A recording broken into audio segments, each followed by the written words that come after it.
vamos falar hoje um pouco de história. A gente começa pelo Brasil colônia. Então, os portugueses chegam no Brasil por interesse, vamos dizer assim. Eles já tinham sondado várias histórias sobre a existência da América do Sul, né, das Américas. E com a chegada dos espanhóis aqui, ele também chega nessa região que hoje recebe o nome de Brasil. Durante muito tempo, considerou como um descobrimento do Brasil. Não foi descoberto, já existiam habitantes nativos aqui dessa região. Além disso, toda a chegada aqui foi uma estratégia de Portugal. Então a gente considera como a chegada dos portugueses no Brasil. Primeiro a gente tem o período pré-colonial, que seria o período de 1500 a 1530, que é quando a esquadra de Pedro Álvares Cabral chega aqui no Brasil. E aí, né, Pedro Vaz de Caminha relata todas essa chegada, esses primeiros contatos dos portugueses com os indígenas, as características dos indígenas e da nova terra. Além disso, ele coloca que não achou ouro nem metais preciosos aqui. E era o maior interesse da Europa, que vivia na época do mercantilismo. Com isso, mostra um grande desinteresse de Portugal por essa nova terra, que fica esquecida, porque aí a esquadra de Cabral depois parte rumo às Índias, né, que era o objetivo inicial, e acaba que aqui fica de lado, né, os europeus deixam de lado.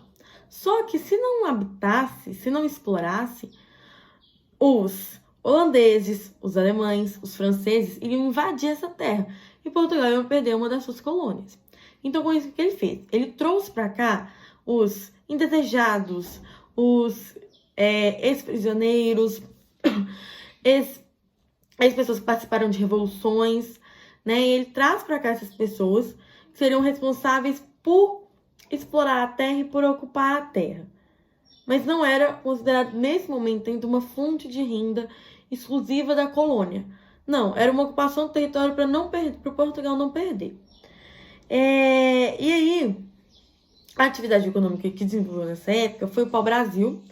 E aí, a exploração do pau-brasil é realizada por meio do escambo, que era uma troca comercial. O que acontecia? Os indígenas vendiam sua força de trabalho, vamos dizer assim, extraíam pau-brasil, guardavam eles nas feitorias, que eram armazéns específicos para isso, e em troca os portugueses davam para eles quinquilharias, que seriam objetos que eles não conheciam, gorro, espelho, pente, esses novos objetos que eles ficaram deslumbrados, porque eles não conheciam.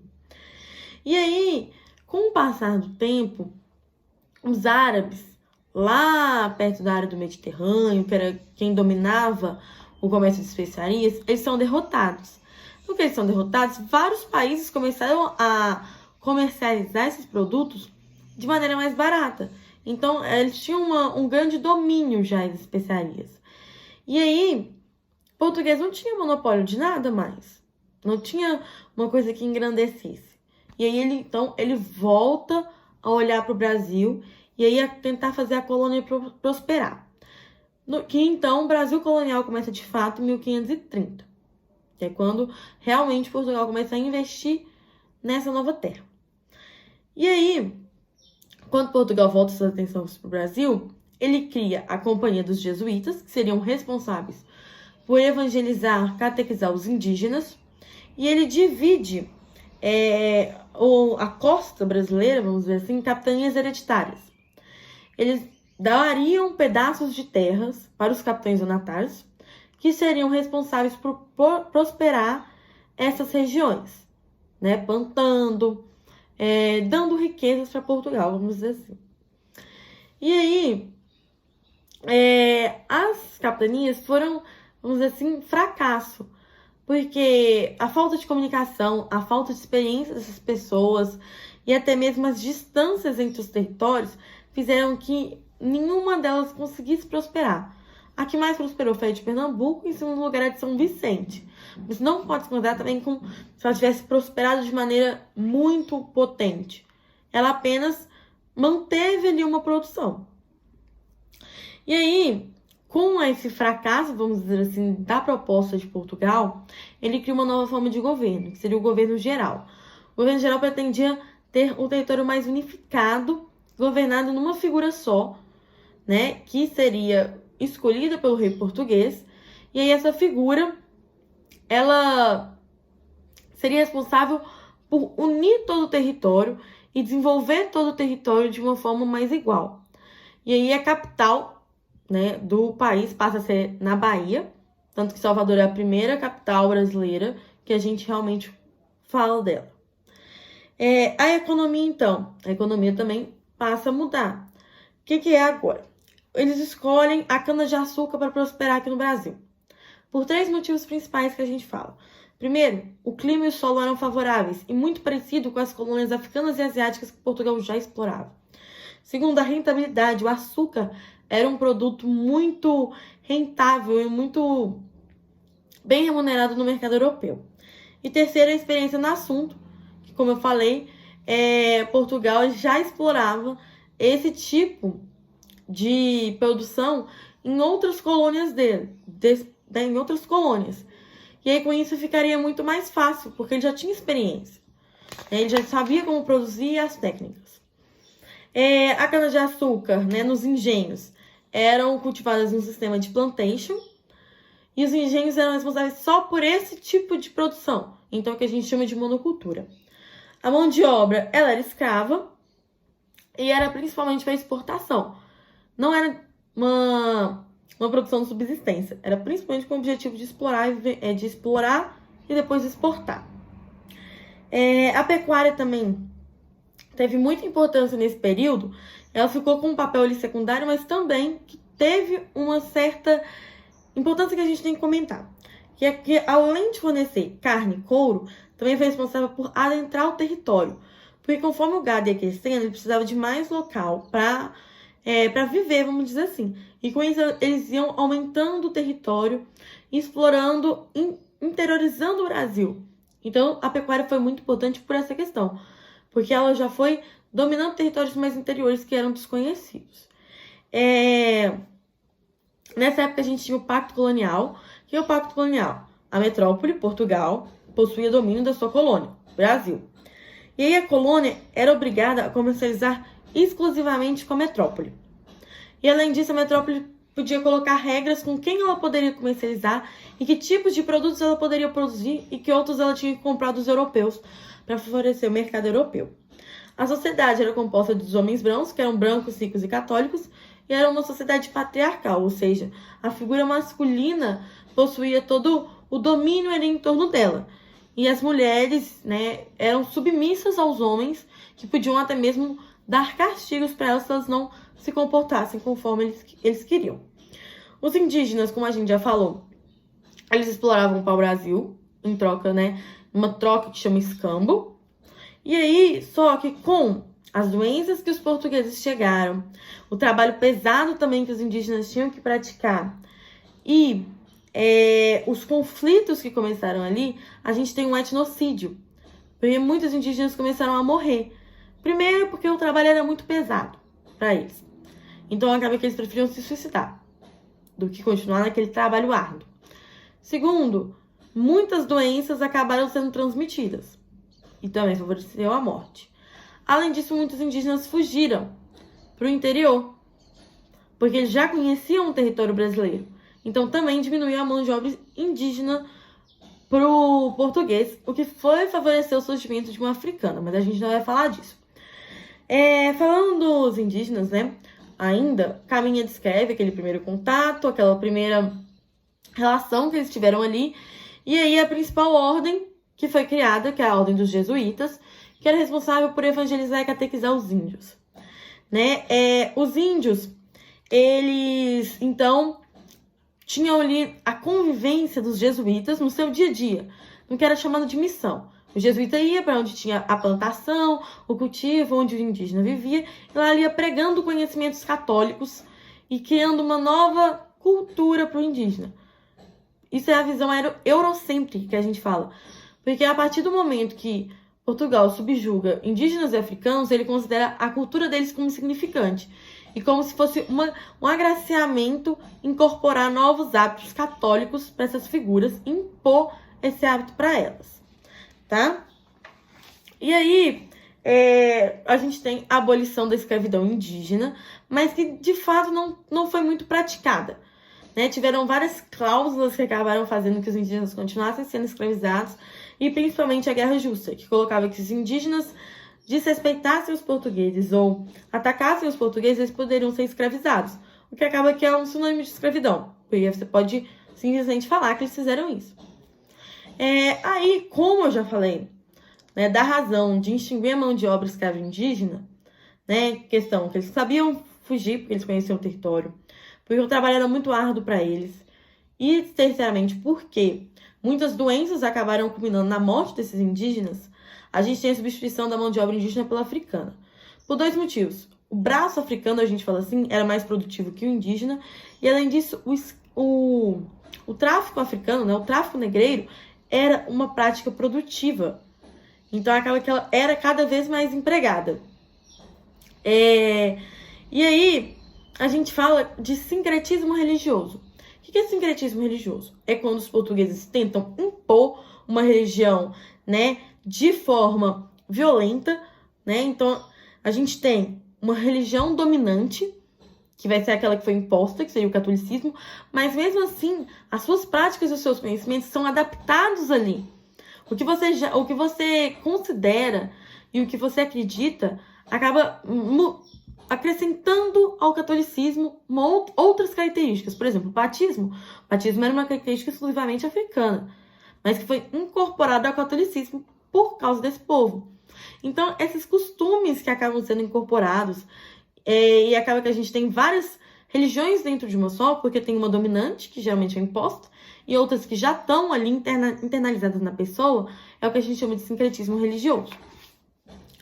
E a gente vai falar agora um pouco das invasões holandesas. A gente passa um pouco do tempo e a gente tem que lá em Portugal o trono é dominado pelos espanhóis, porque Dom Sebastião desaparece numa batalha e aí os espanhóis agarram o trono, vamos dizer assim. E aí a Espanha não tinha boas relações com a Holanda. Com isso, todos os holandeses presentes em territórios das colônias deles são expulsos. Só que os holandeses acabam que decidem invadir o Nordeste e invadir uma outra colônia africana para ter escravos ali para gerar a produção do Nordeste. E aí, quando ele invade o Nordeste, ele cria entrepostos, né, que são com essas colônias africanas, para garantir que a produção continue. E aí ele vai experimentando a valorização dos engenhos, então ele patrocina vários engenhos, ele vai aprendendo a prática da produção de açúcar. Mauriço de Nassau ajudou muito no prosperamento desse Nordeste brasileiro, né? Ele concedia empréstimos, ele tinha maior tolerância religiosa, né? Tolerância de cultos. Só que aí, quando lá em Portugal, a gente tem o início da dinastia de Bragança, após guerras, conseguiram expulsar os espanhóis do trono, acaba que aí tem uma guerra também para expulsar os holandeses aqui no Brasil, porque os holandeses não poderiam ficar aqui, um decreto português. E aí só os holandeses saem, mas como eles já tiveram o conhecimento de como produzir, de como cultivar a cana-de-açúcar, eles levam pequenos brotos, vamos dizer assim, pequenos...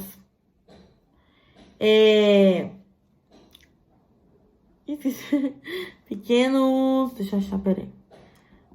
Eles levam... mudas. Nossa, esqueci. Bonito esse nome. Como eles levam pequenas mudas para as Antilhas, seriam ilhas ali na América Central, lá começa a produzir o açúcar também. Com isso, a produção de açúcar cai em 75% a rentabilidade, porque agora eu tenho 2 potências concorrendo, e aí a gente tem as disputas. E com isso surge o bandeirantismo. O bandeirantismo eram expedições privadas que adentravam o interior brasileiro, né, em busca de drogas do sertão, metais preciosos e indígenas para vender. E aí, com isso, algumas expedições eram até contratadas pela coroa para destruir os quilombos. Os quilombos eram o quê? Indígenas que fugiam, né? Ou, de maneira geral, vamos dizer assim, escravos que fugiam, adentravam o interior do território e criavam ali pequenas vilas, aldeias próprias deles, onde eles seriam responsáveis por produzir, criar nova atividade econômica e viver ali de subsistência. E aí, essas bandeiras que queriam a morte, a acabar com esses quilombos eram considerados de sertanismo de contrato. Porque o objetivo principal dessas era especificamente esses. Não era procurar ouro, não era procurar metais preciosos. Era simplesmente caçar escravos. E aí, as principais consequências do movimento bandeirante, primeiramente a descoberta de ouro, principalmente aqui em Minas Gerais. O interior do Brasil foi desbravado, desrespeitou o Tratado de Tordesilhas, então a gente depois vai ter uma outra consequência com a Espanha, e funda vilas povoadas nessas regiões que foram descoberto ouro. E aí, com isso surge uma nova atividade econômica brasileira, que seria a mineração, característica do século XVIII. A mineração, principalmente, a primeira encontrada não foi aquela das minas que eu tinha que escavar para obter o ouro. Foi aquela aluvião, que é um ouro presente na borda dos rios. E aí, através do garimpo, eu consegui obter ele. O ouro foi muito buscado. A fome pelo ouro foi muito grande. E aí, Minas Gerais, né, foi batizada especialmente por ser uma região que encontrou muitos minerais, teve um aumento muito grande do contingente populacional. Então, nessa época do século XVIII, com a mineração, a gente fala que a população aumentou muito, tá? Então, também tem que saber desse detalhe. Outra coisa é que aí com isso os portugueses, para lucrar, tinham as casas de fundição, em que o ouro não poderia ser comercializado em pó, de maneira alguma, tinha que ir para essas casas de fundição, onde já estaria o quinto, que era o imposto cobrado em cima do ouro, que acabou também gerando muita satisfação. O ouro acabou que com o tempo vai decair, porque a atividade não vai ficar tão lucrativa, mas Minas Gerais continua forte nesse assunto. Por isso que Minas Gerais é muito característica por essa questão aurífera, tá? E muita parte do ouro mesmo que eles encontraram nem sempre é vendido, muita parte foi usada nas igrejas, tanto que muitas igrejas aqui, quando a gente vai perceber, tem muito ouro puro, empregado em estátuas, em ornamentação. Isso foi muito característico dessa época também. E aí outra coisa que a gente tem é o Tratado de Madrid, que foi uma das consequências de quando os portugueses acabam interrompendo o Tratado de Tordesilhas, né? Que a gente viu que eles adentraram no território, e com isso, esse novo tratado, criado em 1750, ele propunha que a terra era de quem ocupasse. Como os portugueses já estavam ocupando essa terra fazia muito tempo, a maior parte das terras ficou com os portugueses mesmo. E aí a gente tem algumas revoltas coloniais que também marcaram o período. O que foram essas revoltas nativistas? Elas não propunham a separação de Portugal, que não tem umas assim que a gente vai ver mais futuramente. Elas pediam para o rei de Portugal para atender os pedidos. Elas eram pontuais sobre algumas insatisfações e principalmente reclamavam do excesso de impostos.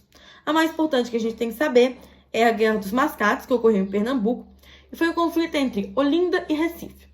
Olinda era a capital de Pernambuco, só que Olinda não prosperava. Enquanto isso, Recife prosperava com o comércio, encontrava muito desenvolvida nas suas atividades, vamos dizer assim. E aí, o que acontece? E ela era subordinada a Olinda, que mal produzia. O que gerou muita insatisfação, né? Que então Recife, ele pede para Portugal, então, me emancipa, me separa, porque eu não tenho como ser subordinado a uma coisa que é mais fraca que eu, vamos dizer assim. E aí acaba que Portugal atende o pedido, e aí Olinda entra em guerra com Recife. Né? E aí, no final, acaba que para acabar com o conflito, elas são equiparadas, mas a gente sabe que hoje Recife é a capital de Pernambuco. Então, Recife conseguiu o que ela queria, que foi que já que ela prosperava, ela tinha que ter mais destaque, tá? É isso. Muito obrigada, dá um like, se inscreva no nosso canal e qualquer dúvida, só falar.